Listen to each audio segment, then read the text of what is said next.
Welcome back to another episode of Financial Fridays.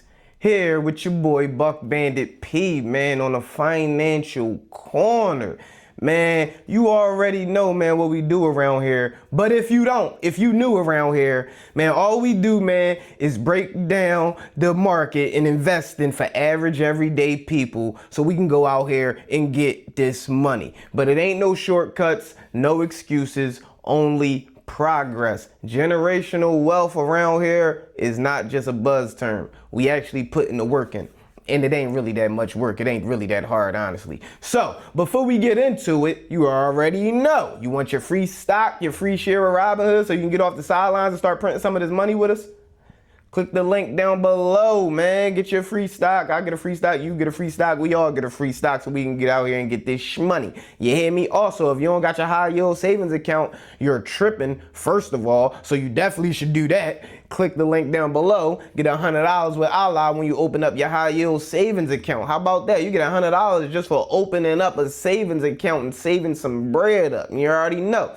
So, man, you know why you here, man. You know why you clicked on the video, man. Financial Friday, man. We back here with another one. We do this every week, and this week ain't no different, and we back. So let's talk about it. What's going on? What's going zones? What happened? So the market jumped a little bit on Monday, and that's crazy because I just said that last week. The market will jump on Monday and it'll give it back for the rest of the week. And that damn sure what happened, especially today. Today the market is getting killed. It's like, Jesus, what's going on? But listen, I'm here to hold your hand and guide you through it and let you know what is going on. So let's get right into it, man. The three big drivers of the market right now. The three big drivers, AKA what's really going on, like what's controlling everything. So, number one, we already know what it is, man. If you've been under a rock for the past couple months or something, you already know what it is. It's geopolitics, and that equals oil going higher, and that equals inflation going higher. Okay? All right, so now let's get into it. The Middle East conflict is the main character right now. That's the main bad guy that's messing up everybody's portfolio because we is in this conflict in the Middle East. There's no peace in the Middle East. We still ain't got no damn peace in the Middle East, and our portfolios is paying for it now. So, oil is up about 40 to 60% year to date. Yeah, I'm gonna say that again. Oil is up about 40 to 60% year to date. Is holding over $100 a barrel. I think I checked that it was like 110. Like, it's holding over $100 a barrel. So what does that mean? That means that's why your gas is high. Gas is almost $4 a gallon. Like, yo, in some places it's higher than that. But where I'm from, we on the East Coast, you know what I mean? Philly, all that, you know what I mean? But it's on $4 a gallon. Like, yo, this is crazy right now. It ain't looking like there's no sign of it going the other way no time soon. So that's the main thing that's going on right now. So why do that matter? Why does all that matter? Because higher oil equals higher inflation. And higher inflation mean the Fed is going to hesitate to cut rates, and possibly, the word on the street now, they might even raise the rates. So, like, listen, this is going to kill the chance of that rate cut rally. So when everybody think the Fed, they going to come in there and cut rates, the market might jump up. This kill all that hope. All that hope that people looking for a rally, looking for the Fed to save us, looking for Trump to save us and stop the war, looking for the Iran to save us and just stop bombing. Like, yo, listen, it's not looking like it's slowing up no time soon. It's looking like actually it might be picking up, and that's not a good thing. So let's get into the second part of this. Rates are moving up again. We cannot get away from rates, dog. Like, rates is what controls the whole shebang. Like, this is what controls everything. So, and this is a main reason why Trump always he taco all the time. He talk heavy, but then he gotta back out every time that 10-year Treasury yield rise. If you don't know why that's important, I'm glad you're here, because every time Trump see that number, that 10-year Treasury yield start to rise, he start backing down because he realized that leverage is starting to get took away. And that's probably another reason why he in his war, because he's trying to show, like, it's a bigger game at play. He's trying to show dominance and power, because the 10-year Treasury yield rising is bad for the economy. Let me explain why. The weak Treasury auctions, that means it's a low demand for U.S. debt. What does that mean? So let's back up. Let's get into what all of that means, because we got to break it down to bacon bits. Treasury auction is, they break it down into three categories. It's T-bills, T-notes, and T-bonds. T-bills is from like weeks to a year. T-notes is from 2 years to 10 years. And T-bonds is from 20 years to 30 years. That's all that is. So at these auctions, the only buyers of these Treasury bonds are, well, these Treasury auctions are, we got banks, we got countries, and we have we got banks, we got countries, and we have pension funds who purchase these treasuries from the United States government. So why is that important? Because a high demand means lower yields, and lower demand means higher yields. So what does that mean? That means that if the 10-year Treasury yields are high, that's going to affect your mortgages, that's going to affect business loans, and that's going to affect stock valuations, because if auctions go bad and yields rise, that means everything gets more expensive. And we already went over, when everything gets more expensive, what do big money do? They're not buying Treasury, they're going to buy the bonds. So when they're not buying treasuries, that is bad for the U.S. economy, because it pushes everything down, because the treasuries is what controls the government's ability to make money. Because what they do at these auctions, basically what they say is, hey, hedge fund, hey bank, hey country, give me your money, and I'm going to give you this treasury bill, this note, this bond, and you'll get your money plus that interest when the note is over. When the auctions, when people are not, when the businesses and the countries are not coming to say, yo, we trying to get these treasuries, that's a bad thing. That means the government is not making any money.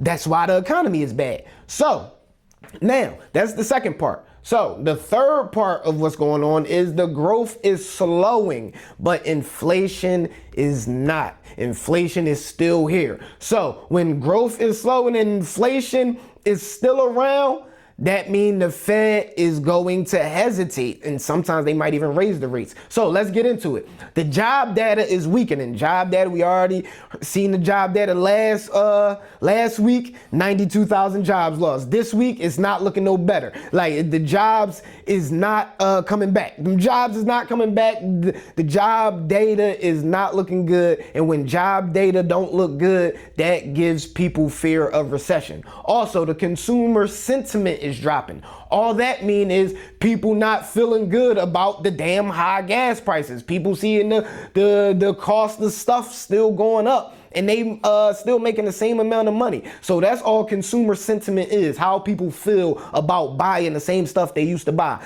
It's not looking good. Consumer sentiment is dropping. And the Fed is now, what I said just before that, they not cutting rates. They like, all right, well, we just gonna chill and wait to see what's going on, because inflation's still high, oil's still high. Like, if we cut the rates, and like, that's not really going to help the situation. So their hands are really tied. So it's dangerous, because this can turn in what the experts call stagflation.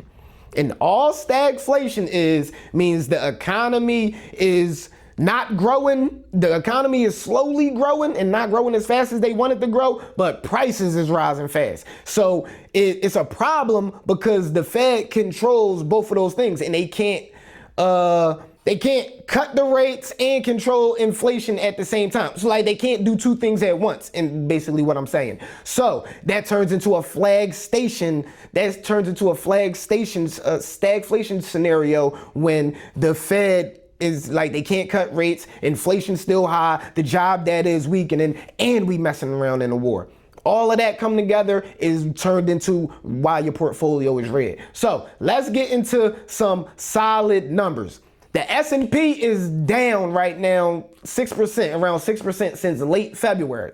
That's only like a month. That's crazy work. So the NASDAQ is in correction tour. That's more than 10% down. So that's not looking good. And it's been 5 straight weeks of losses.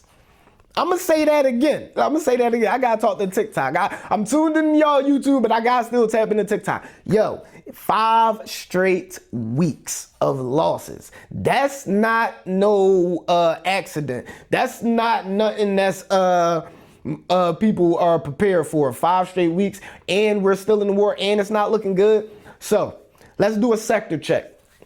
Energy, of course, is winning. Like, it's always a bull market somewhere. Anytime we war, energy, defense, those stocks is going to run. Also, software been running too, even though everything cooled off, but software been running too. Let's get into tech. Tech is under pressure. We still see tech. I mean, them evaluations is down, man. If you're looking for a good stock pick, man, go buy Google. Like, Google, they going through this lawsuit, they going through all this stuff. The tech valuations is pushed down. Google is a good buy. That's not financial advice, but listen, I'm telling you what I know. Like, you buy Google now, in a couple years, more than likely you're going to have more money. Like, so that's just a pick I could just think right off, because everything is pushed down. I'll give you another one, Meta. Like, this is simple. This is the simple companies. Like, they are heavily on discounts, and these companies print money. Like, so consumers, let's get into that. They quietly getting squeezed. Consumer discretionary not looking good. Like, the consumer getting squeezed at the gas pump, still at the supermarket, and retail. Everywhere consumers are getting squeezed, so it's not looking good. This is not random volatility. This is just a repricing reality. Like, that's all it is. It's not random. It's just repricing. Like, the tech got to come down. We already went over that. Go check that video out. Like, tech got to come down because all of their valuations is based off future earnings. The future ain't looking good.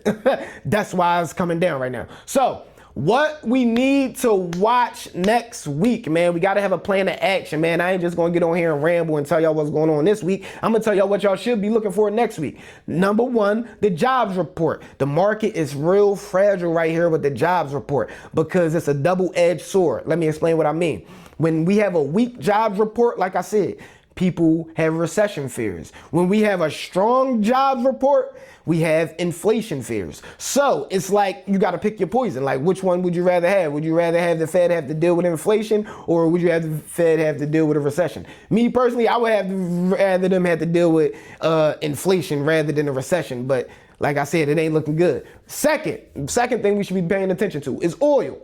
Really number one right now, but we still got to pay attention to the jobs and all that, because that's letting us know what these companies is doing, how fast they hiring, and how many people is laid off. So number two, but really number one right now, because the state we going in is oil. And if oil keeps climbing, the market is going to go down. We already see that's happening. So if that keeps happening, that's going to keep happening. If oil stabilizes, then we probably get a relief rally, market a jump. You've seen what the market did on Monday. We might get another one of them bumps, but don't expect it to keep doing that. Like, if oil stabilizes, it'll just give us a jump and we'll stable out after that. But that's just a simple cheat code right now, just watching oil. Third part, do not ignore this. Please don't ignore this. People always fall asleep when it comes to they probably turned the video off when I start talking about rates. Listen, bonds. Watch the bond market. If yields break higher, equities will drop again. I mean, them stocks gonna fall again if them yields get higher, especially that 10-year Treasury yield. Watch that. That's the main one. All the other ones is just like just extra ingredients to the jump. But the main ingredient is the 10-year Treasury yield. Watch that. If yields cool, stocks gonna bounce. We're gonna get a relief rally. But the bond market is basically driving the car, and the stocks is just complaining in the backseat driving. Like, the bond market is what we gotta watch. And oil is going to affect that heavy, like oil is going to be before that because we actually in a war right now. So where are we headed? There's a couple scenarios I'm gonna give y'all. Short term, which is in the next few weeks, choppy, it's gonna be headline driven. Like, and this is the stuff is just crazy. Like when I said fundamentals overpower the news, right now in this cycle, news is going to overpower the fundamentals. Earnings don't matter. None of that matter. What matters is this geopolitical tension. Also, expect fake rallies. I said that last week. If you see it, you don't see it. Sit on the sideline. Put money into your Roth 401k, man. Start your kids' custodial accounts. Like, there's other things you could do with that money, because I be having that itch too. Like, I'm not gonna lie, I be having the itch. Like, if I don't buy stocks, it feel like, yo, I'm losing money. I'm not being productive. It's like kind of like if I don't work out, it's like, yo, I feel like I ain't do nothing with my life this week. Like, I ain't buy no stocks. So what I like, just open your custodial accounts, put more money. Like, me and Reno got the joint investing account. Make sure y'all tap in the Buck Bandit podcast for that, man. Our joint investing account, man. We got a nice couple stocks in there. We show every time we buy some stocks in that account, man. So y'all only can tap into the Buck Bandit podcast for that. So make sure y'all tap into the Buck Bandit podcast in the financial corner for that one. But listen, man, I be having that itch to buy stocks. I'm like, yo, and I'm not putting no options in right now because y'all see, I just got a haircut. I'm cool on that. You know what I mean? I'm cool on that. So I'm going to buy and hold, put money in my Roth, stack up my kids' custodial accounts, put money in the joint account with me and Reno. Like, that's what I'm doing. I'm staying low and keep firing. Shout out to Troy. But like, I'm not doing nothing crazy because we don't know what's coming. You know what I mean? We don't know what's coming down the line, and you don't want to be stuck holding the bag, you know, or get caught swimming naked because you taking margin out, and now they like, oh yeah, from that 10,000 you owe us, yeah, we need that. You gotta sell your whole portfolio. Now you're looking crazy. So yeah, the short term, the news and the headlines gonna control all that, but expect the fake rallies. If you see it, you don't see it. It's gonna sell off real fast. You're gonna be stuck holding the bag. The fundamentals ain't mattering right now. The medium term, next 3 to 6 months, to pass. I see the bull case, oil stabilizing, inflation cooling, and the Fed cutting later this year. Second scenario was more likely to happen. I don't want to be a cynic, but you got eyes just like I got eyes, and you feel the temperature of the market just like I feel the temperature of the market. So my second scenario was more likely to happen. Oil stays elevated, inflation is going to stick around, and the Fed is going to be like, we ain't cutting no rates, and we might mess around and raise them. So the bottom line, the market is not being driven by earnings. It's being driven by oil. The market is not broken. This is what it does. It reevaluates, it readjusts, and it reprice reality, okay? Energy is expensive because we already see defense is definitely going up too. Money is not cheap. Inflation is sticking around. The Fed ain't cutting the rates. They chilling. So that's your Financial Friday, man. Appreciate y'all for being here, man. Make sure if this helped you out, man, all I ask is that you share it with somebody, man, so they can get tapped in too, man. Listen, building wealth is a team sport. Stop thinking you can do everything by yourself, because you can't. You can't do everything by yourself. So let's get out of that. Oh, man, I'm a one-man army. I can do it by myself. I'm a one-woman. I'm an independent woman. Yo, that's the lie they told you so you won't build wealth. Building wealth is a team sport. So if this helped you, this, you know what I mean, taught you something you ain't know, just share it with somebody else, man, so they can go out here and get this money, because you already know what time. That's what it's about, so we can, you know what I mean, free our family. We trying to buy our freedom back, baby. You already know. So tap in. Make sure, man, y'all following your boy on IG too. I'm put the IG right here. Make sure y'all following boy on IG, man. You know what I mean? I be dropping gems over there, you know, just random stuff. So make sure y'all tapped in, man. You already know what time it is. Let's go out here and get this money.